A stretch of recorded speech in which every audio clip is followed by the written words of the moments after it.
de vida. Juan 6, 22 al 40. Estamos allí con la palabra de Dios. Muchas gracias, Steven. Dice la palabra de Dios: al día siguiente, la gente que estaba al otro lado del lago vio que allí no había habido más que una sola barca y que Jesús no había entrado en ella con sus discípulos, sino que estos se habían ido solos. Pero otras barcas habían arribado de Tiberias, cerca del lugar donde habían comido el pan después de haber dado gracias al Señor. Cuando la gente vio que ni Jesús ni sus discípulos estaban allí, entraron en las barcas y se fueron a Cafarnaúm para buscar a Jesús. Cuando lo hallaron al otro lado del lago, le dijeron: Rabí, ¿cuándo llegaste acá? Jesús le respondió: de cierto les digo que ustedes no me buscan por haber visto señales, sino porque comieron el pan y quedaron satisfechos. Trabajen, pero no por la comida que perece, sino por la comida que permanece para vida eterna, la cual el Hijo del Hombre les dará, porque a este señaló Dios el Padre. Entonces dijeron: ¿y qué debemos hacer para poner en práctica las obras de Dios? Jesús les respondió: esta es la obra de Dios, que crean en aquel que Él ha enviado. Le dijeron entonces: pero ¿qué señal haces tú para que veamos y te creamos? ¿Qué es lo que haces? Nuestros padres comieron el maná en el desierto, tal como está escrito: pan del cielo les dio a comer. Y Jesús les dijo: de cierto les digo que no fue Moisés quien les dio el pan del cielo, sino que es mi Padre quien les da el verdadero pan del cielo. Y el pan de Dios es aquel que descendió del cielo y da vida al mundo. Le dijeron: Señor, danos siempre este pan. Jesús les dijo: yo soy el pan de vida. El que a mí viene nunca tendrá hambre, y el que en mí cree no tendrá sed jamás. Pero yo les he dicho que, aunque me han visto, no creen. Todo lo que el Padre me da vendrá a mí, y el que a mí viene no lo echo fuera. Porque no he descendido del cielo para hacer mi voluntad, sino la voluntad del que me envió. Y esta es la voluntad del que me envió: que de todo lo que Él me dio, yo no pierda nada, sino que lo resucite en el día final. Y esta es la voluntad de mi Padre: que todo aquel que ve al Hijo y cree en Él tenga vida eterna, y yo lo resucitaré en el día final. Oremos. Padre, que tu palabra, oh Dios, llegue a nuestros corazones, a nuestra alma, para poder hablarnos y cambiar nuestras vidas, poder alimentarnos espiritualmente, oh Dios. Te lo suplicamos y pedimos en Cristo Jesús. Amén. Estamos volviendo entonces este día a capítulo 6 de Juan. Yo les mandé ahí alguna nota que estudiaran Juan 6, que leyeran el capítulo, ¿no? Para poderse llenar de este texto. Y es que vamos a repasar la letra A, ahí está, gracias.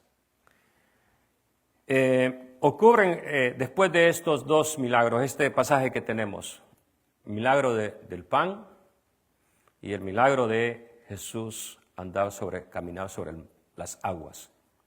Yo pensaba mucho esta mañana sobre cómo esos dos milagros los encontramos de diferente manera en el Antiguo Testamento. Moisés dice que lo que comían los israelitas en el desierto era el maná, pan que descendía del cielo. Todos los días. Por 40 años. ¿Te imaginas? Recibieron un milagro todos los días, por 40 años. Y el otro milagro sobre el mar, lo que tiene que ver el poder también sobre la naturaleza, sobre las cosas creadas, es caminar sobre el mar. Dice que Moisés, cuando llevó al pueblo de Israel, Faraón venía detrás de ellos, ¿y qué sucede? El mar se abre. ¿No?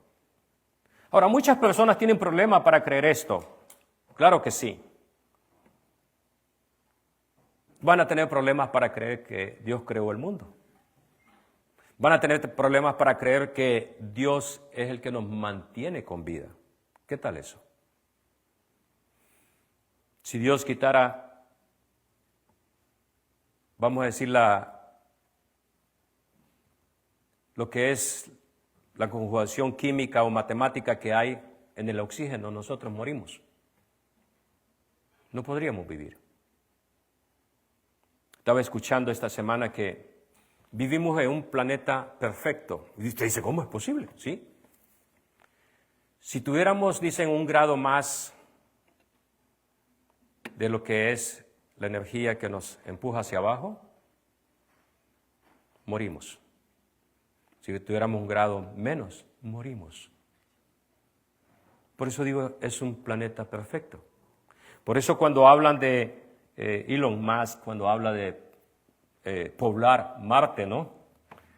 Sinceramente no me atrae ir a Marte. No sé si a usted le atrae eso. Porque vivirías como cuando vives en Canadá en el invierno. Puedes ir al mall y tienes una vida, no quiero hacer una mala comparación, pero hay túneles o túneles en segundo nivel que comunican un edificio al otro. Entonces puedes caminar por cuadras y cuadras, ¿no? Y no salir a la calle. Porque si sales a la calle, a veces está menos 40, menos 57. No creo que quieras salir a la calle a esa temperatura, ¿me explico? Y una vida así en Marte sería algo similar. Una vida siempre estar encerrado. Dios ha creado todas las cosas. Y los milagros que veían esta gente no los podían comprender. Por eso esos milagros que Jesús hizo, ¿qué nos ayudan a comprender acerca de Dios? Dice el día siguiente, la letra B.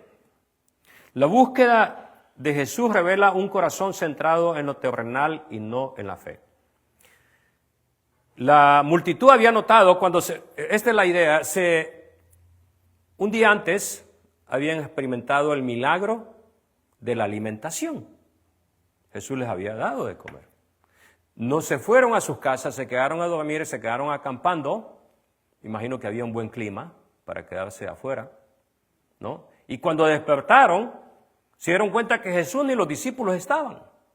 ¿Qué pasó acá? Y comenzaron a preguntar, y no, se fue al otro lado. Ah, bueno, vamos al otro lado. Pero su búsqueda, si nos damos cuenta, solo era por expectativas humanas. Y Jesús aquí nos va a preparar la explicación entre el hambre física y el hambre espiritual, que siempre está ahí. ¿Qué es lo que me lleva a buscar a Dios? ¿Qué es lo que me mueve a buscar a Dios? ¿Solamente es las cosas materiales, el beneficio o la bendición, mucho más que la bendición material que Dios nos puede dar? ¿Qué es lo que nos mueve a nosotros? Por eso vamos a ir al primer punto, trabajando por el pan que no perece. Un milagro que no comprendieron su significado. La letra A, por favor. Un milagro que no comprendieron su significado. Dice, cuando lo hallaron a Jesús, fueron a buscarlo, ¿no? Lo hallan y lo que le dicen, ¿cómo llegaste acá? No. Nosotros nos dijeron que los discípulos iban subido a las barcas, pero tú no estabas con ellos. Tú te fuiste a orar arriba en la montaña. ¿Cómo es que llegaste acá? ¿Quién te levantó? ¿Quién te trajo para acá? Y nos damos cuenta que Jesús no responde a su pregunta. ¿Te das cuenta de eso? Ahora, aquí hay otra enseñanza bien grande. Cuando Moisés, vamos a ir al Antiguo Testamento otra vez, abre el agua del mar, vamos a decir Moisés lo hace. Dios lo hizo, pero vamos a decir, ¿no? Dios abre el agua y los pasa al otro lado. Es una acción, un milagro público de las multitudes, ¿sí o no? Porque lo ven los israelitas y lo ven, vamos a decir, lo ven los creyentes, asumiendo, pensando que los israelitas creían, y lo ven los no creyentes. El faraón venía con todo su ejército. Y ellos supieron que algo espectacular, algo grande había pasado. Ahora acuérdese, era gente que estaba acostumbrada ya a ver milagros grandes, el poder de Dios sobre la naturaleza, porque había visto por lo menos 10 veces el milagro de Dios. En las plagas, me estoy refiriendo a las plagas. Entonces, cuando ven eso, era un milagro que lo vieron todos. Pero este milagro acá, caminaba sobre el agua, solamente estaba reservado para los discípulos. ¿Se da cuenta de eso? Jesús no les dice a ellos, caminé sobre el agua. Porque hubiera habido cantidad de preguntas. ¿Cómo lo hiciste? ¿Cómo viniste? ¿Cómo es eso? Explícanos. ¿Puedes volver a hacerlo? Queremos ver otra vez eso. Eso es fascinante, ¿no? Entonces, me enfoco en las cosas nada más que suceden, los milagros, pero no en el significado. Hemos hablado del significado, la señal. Hay muchos milagros en este Evangelio de Juan, pero tenemos que ver el significado de cada milagro. Letra B, la comida que perece. Jesús les dice, trabajen, pero no por la comida que perece, sino por la comida que permanece para vida eterna. Jesús confronta aquí si lo primero para nosotros es lo espiritual o las cosas materiales. Yo quiero encontrar el corazón tuyo. ¿Qué hay más? Dice, porque Jesús no está condenando, aquí vamos a ver eso, el trabajar. Yo sé que todos necesitamos trabajar, ¿no? Algunos más que otros, pero bueno, igual, está bien. Dice Jesús, está bien, trabajas. Pero ¿sabes qué? El trabajo más importante que puedes hacer es la parte espiritual. Ahora, algo bien importante para nosotros que comprendamos es que el trabajo que estamos haciendo, y esto quizás cuesta mucho que entre a nuestra mente, pero el trabajo que estamos haciendo, cualquiera que sea, vamos a decir cuidar vacas, ovejas, lo que sea, que lo hagamos como para Dios, no para el hombre nada más. Y cuando comprendemos eso, vamos a darnos cuenta que aunque estamos trabajando para el pan que perece, porque si no trabajamos, ¿qué pasa? No hay cheque, no hay alimento en casa, ¿no? Es un ciclo, ¿sí o no? Pero si yo trabajo y mi trabajo tiene el propósito de dar a conocer a Dios en mi vida, estoy trabajando por el pan que no perece. ¿Cómo así? Yo recuerdo cuando mis hijos iban a comenzar a la universidad, yo les dije, no importa lo que ustedes estudien, no importa. Lo que estudien, tienen que usarlo para reflejar a Dios. ¿Por qué? Porque cuando estén trabajando, tienen que reflejar a Dios para que la gente vea una diferencia entre ustedes y el que no es creyente. Y eso pueda atraer a las personas a Dios. Parte C, el pan espiritual. Entonces le dijeron, ¿qué debemos hacer para poner en práctica las obras de Dios? Jesús les responde, esta es la obra de Dios, que crean en aquel que Él ha enviado. Jesús revela acá que la vida eterna se recibe por la fe en Él. Dice, ¿qué podemos hacer nosotros para hacer el trabajo de Dios, las obras de Dios? Y es que nos enfocamos Es muy fácil, es muy fácil enfocarse en la religión cuando la religión te dice debes de hacer esto, 1, 2, 3, 1, 2, 3. Y tú lo haces los pasos, ¿no? Es muy fácil. Hay muchos, por ejemplo, que saben de lo que estoy hablando porque han hecho los 12 pasos de los alcohólicos anónimos, ¿no? ¿Qué son los 12 pasos? Comienzas, 1, 2, 3, y vas avanzando en tu vida, ¿no? En ese programa. Y no estoy criticando el programa, estoy explicando nada más cómo es. En las religiones a veces así es. Cumples esto, cumples aquello. Y esta gente estaba acostumbrado a eso. ¿Qué debemos hacer entonces ahora? Y dice, esta es la obra de Dios. ¿Saben qué? Lo primero es que crean en el que Dios ha enviado. Entonces Jesús revela aquí que la vida eterna se recibe por la fe en Él. Ahora pensemos esto. ¿Cómo se vería mi vida si Cristo fuera mi gran tesoro?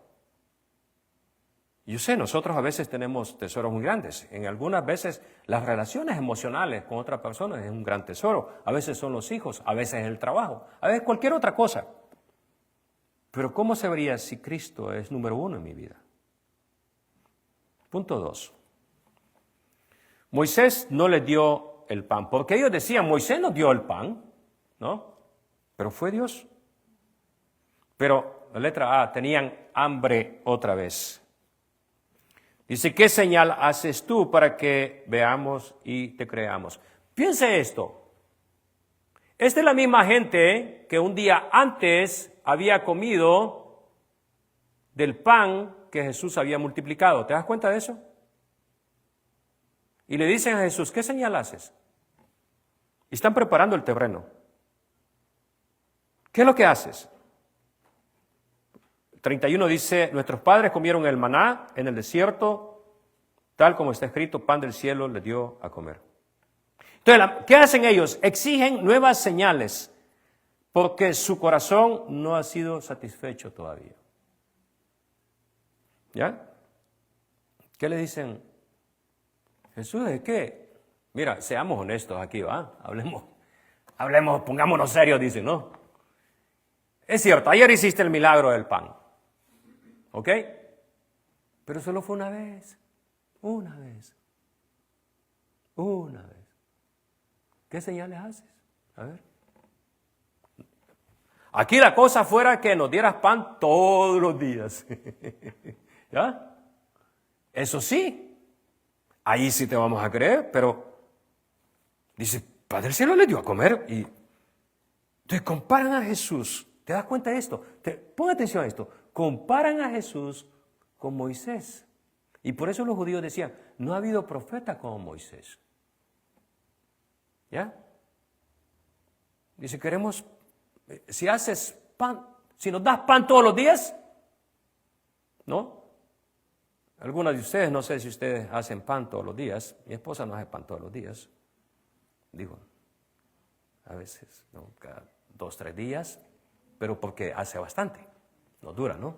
Necesito aclarar eso. Pero si haces pan todos los días, te vamos a creer. ¿Ya? ¿Se dan cuenta de lo que están haciendo ellos acá?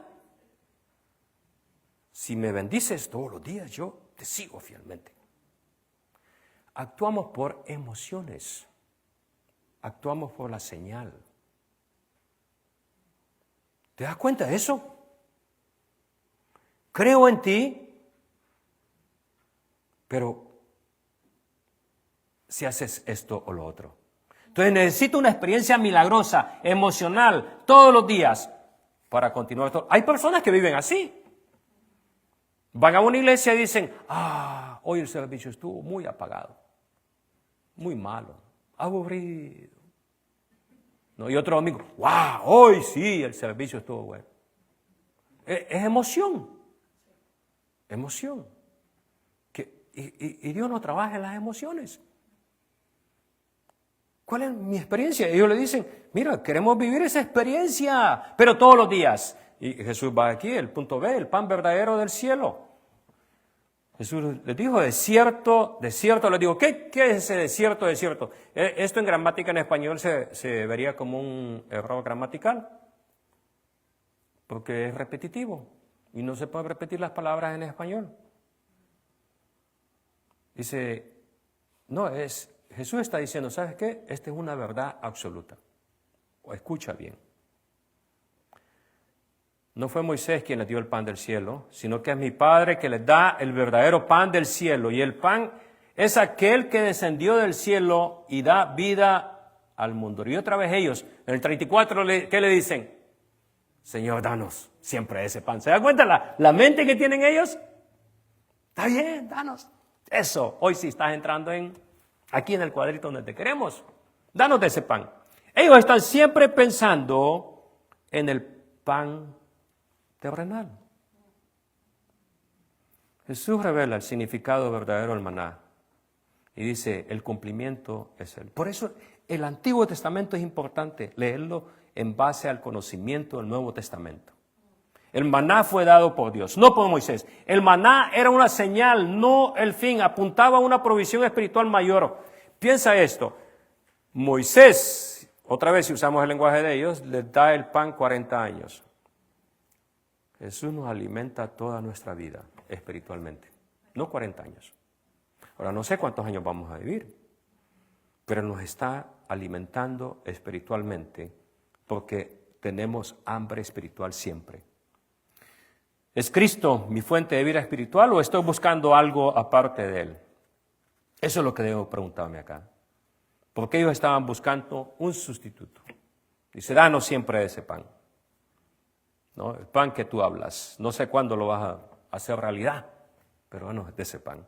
Veamos, continuemos. Punto 3, el pan de vida. Aquí hay una seguridad eterna en la soberanía de Dios. ¿Qué es la soberanía? Yo me gusta siempre repasar un poquito los términos, porque a veces se nos olvidan. ¿Qué es la soberanía de Dios? Cuando hablamos de soberanía de Dios, significa, en palabras fáciles, es que Dios hace lo que le place hacer. Porque Dios es Dios. Si nosotros podemos doblegar a Dios en lo que nosotros queremos hacer, ¿no? Los hijos tratan a veces, ¿se ha dado cuenta de eso? Pero mamá, papá, si tú haces esto, mira, yo te voy a obedecer. O sea, hay primero si tú haces, ¿no? La soberanía de Dios es esta. Tú obedeces, tú escuchas y obedeces primero. Y yo te bendigo. Es una garantía. ¿Ok? Obedecemos por amor. Y nos damos cuenta acá, Jesús les dice, veamos la parte A, el hambre espiritual del ser humano. Jesús les dijo, yo soy el pan de vida, el que a mí viene nunca tendrá hambre y el que en mí cree no tendrá sed jamás. Pero yo les he dicho que aunque me han visto, no creen. Jesús les dice, ustedes han visto los milagros acá, ustedes han visto todo esto.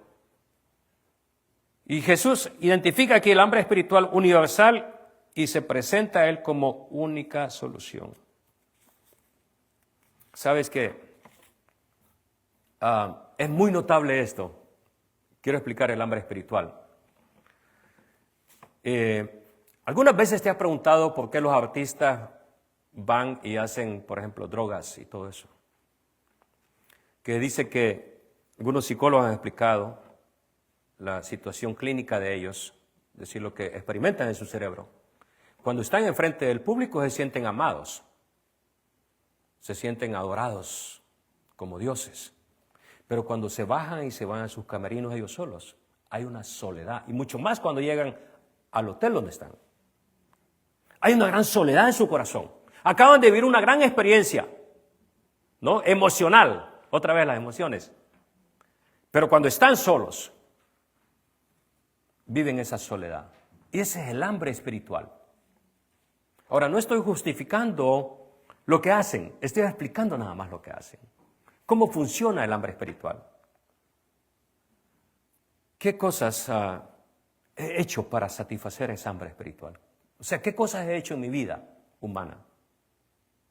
Quizás a veces he buscado la satisfacción en las cosas terrenales, en lo emocional, en nuevas aventuras. ¿Sabes? Es como las emociones es una cosa muy... Hay gente que le gusta vivir las emociones muy fuertes. A mí no me gusta eso. Yo soy muy aburrido.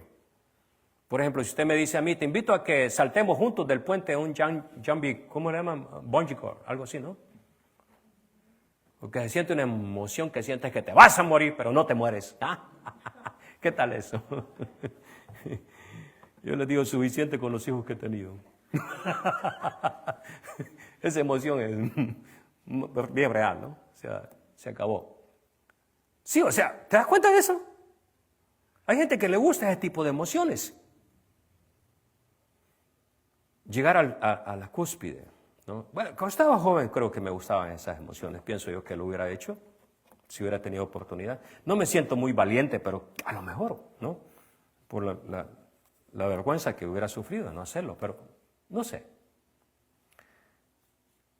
Jesús habla acá de esa hambre espiritual. Y dice aquí, fíjate bien, yo soy el pan de vida. Yo soy el que te alimento espiritualmente. Y en la parte B de esa última sección, dice la obra soberana del Padre y la seguridad del creyente. ¿Cuál es la seguridad del creyente? Yo pensaba esto, si mi seguridad de salvación, de perdón de parte de Dios para mi vida, cae en mí, estoy mal, estoy perdido. Porque le he fallado a Dios muchas veces. Veamos lo que dice el texto 6:37 al 40 de Juan. Todo lo que el Padre me da vendrá a mí, y el que a mí viene no lo echo fuera. No he descendido del cielo para hacer mi voluntad, sino que la voluntad del que me envió. Y esta es la voluntad del que me envió, que todo lo que Él me dio, yo no pierda nada, sino que lo resucite en el día final. Y esta es la voluntad de mi Padre, que todo aquel que vea al Hijo y cree en Él tenga vida eterna, yo lo resucitaré en el día final. La salvación, mis hermanos, no se fundamenta en nosotros, se fundamenta en la obra soberana de Dios, del Padre, y la obra redentora de Cristo. Voy a explicar esto. El Padre es el que manda a su Espíritu Santo y nos hace que nosotros tengamos deseos de conocerlo. Esto es bien interesante, cómo trabaja Dios. Yo recuerdo que las primeras veces que yo sentí esa obra de Dios, de su Espíritu Santo, fue cuando yo no estaba en una iglesia. Muchas veces yo sentí la obra de Dios llamándome cuando estaba solo en mi cuarto, en la noche, cuando iba a dormir. Escuchaba algún mensaje o leía la palabra de Dios y no iba a la iglesia. Yo no crecí siendo cristiano, como muchos de ustedes. Pero yo sentía la necesidad en mi corazón, adentro, de escuchar más de Él. Y un día fue que yo conocía una iglesia en el vecindario. De hecho, tenía un vecino que era mi amigo, podría decir que era mi amigo, porque nos reuníamos a platicar todas las tardes, casi todas las tardes. Después de su trabajo yo lo buscaba, después de mi escuela, en la tarde que llegaba, comenzábamos a hablar. Yo recuerdo que siempre le preguntaba a él, porque yo sabía que él iba a la iglesia el domingo. Y le preguntaba, ¿cómo fue la iglesia el domingo? Y él decía, muy bien, pero quiero hablarte mira, del equipo tal. A él le gustaba mucho el fútbol, muy aficionado. Y yo no era aficionado al fútbol. Pero él siempre quería hablar de su equipo favorito. Y recuerdo que yo siempre me acercaba a él para que él me dijera un día, tanto que preguntas de la iglesia, ¿por qué no vamos? Vente conmigo el domingo. ¿No? Pero nunca lo hizo. Yo sabía que iba a esa iglesia del vecindario. Dios me estaba llamando. Y finalmente, después de varios intentos, fíjate bien esto, después de varios intentos, yo recuerdo varios intentos, digo, porque pasé enfrente a la iglesia, me di cuenta que yo caminaba ahí en la calle, pero no entraba a la iglesia. Me iba de paso. Yo veía a la gente así. Me daba miedo. Se van a criticar, van a decir algo. Pero un domingo dije, no, hoy sí, Voy a ver al suelo, que no me caiga, por lo menos, ¿no? No debo caminar, que tenía unas gradas. Y voy a sentarme al primer lugar que vea vacío, ¿no? Ahí me sentaré. Y qué bueno, digo esto, qué bueno que la primera sección, yo no sabía eso en esta iglesia, la primera sección, haz de cuenta, tenemos la puerta ahí, la primera sección como esta, era de los hombres. Porque en esa iglesia se sentaban las mujeres en un lado y los hombres en otro lado. ¿Qué tal de mí si yo hubiera llegado y la sección era aquí de las mujeres? Ahí me siento, ¿no? Me hubieran movido quizás. Pero me senté, escuché la palabra. Dios, yo recuerdo, fue una experiencia increíble. Y dice acá, yo lo llevo, el Padre lo lleva. Todo el que me dio, no se pierda. ¿Te das cuenta la acción de Dios? Él es el que nos trae para que escuchemos. Yo quiero decirte esto. Dios es el que te ha traído para escuchar su palabra. Ahora, ¿dónde pongo yo mi confianza? ¿En las cosas terrenales o en la gracia soberana de Dios? Dios es el que actúa. Piensa esto. El mayor ejemplo que tenemos de esto es el apóstol Pablo. Pero pensemos, cada uno de los discípulos que Jesús llamó, ¿qué hicieron? Le siguieron. ¿Te das cuenta de eso? Me pregunto yo, si Jesús hubiera llegado a mí y tal vez estaba en la calle o yendo a la casa y me dice, sígueme. Yo hubiera sido de aquellos como el que le dijo, oh, deja que vaya y haga esto o lo otro. Pero le siguieron. Dios es el que nos trae. Eso es lo que debemos de aprender. Él es el que nos trae. Y dice, ¿para qué? Para que ninguno se pierda. No solamente nos trae, sino que nos da la seguridad de que nos ha perdonado. ¿Sabes qué? Pensaba esto. Tenemos muchos problemas en comprender el perdón, ¿sí o no? Porque la gente juzga por lo malo que hemos hecho. Yo no quiero hablar de nadie, pero yo digo, si usted supiera lo malo que yo he hecho en mi vida, a lo mejor va y habla con el pastor Day, con Bill, no sé, con cualquiera de ellos. ¿Sabe qué? Ese hermano no es bueno que esté acá. ¿De veras? Con eso quiero decirle a usted de que el mundo juzga por lo que mira de nosotros, ¿sí o no? Si Dios fuera así, estaríamos perdidos completamente. Jesús nos ve a través de los ojos de Cristo. ¿Cómo así? Él es el que sufrió en la cruz. Él es el que murió por nosotros, que sufrió por nuestros pecados la muerte. Dice, y muerte de cruz. Cuando dice muerte de cruz significa una muerte que era de mucha vergüenza. Mucha vergüenza. Porque la muerte de cruz estaba reservada para los peores criminales. Y Jesús murió como uno de los peores criminales. ¿Te das cuenta de eso? Tal vez nunca lo habíamos visto así. ¿Pero por qué? Por nosotros. Él, dice, llevó a la cruz todas las cosas, el acta de condenación que estaba escrita por nosotros para perdonarnos y limpiarnos. Entonces quiero decirte algo, sí tenemos problemas para recibir el perdón de Dios, porque a veces no nos perdonamos ni nosotros mismos de lo malo que hemos hecho. Pero Él dice claramente ahí que Él ha venido no para hacer su propia voluntad,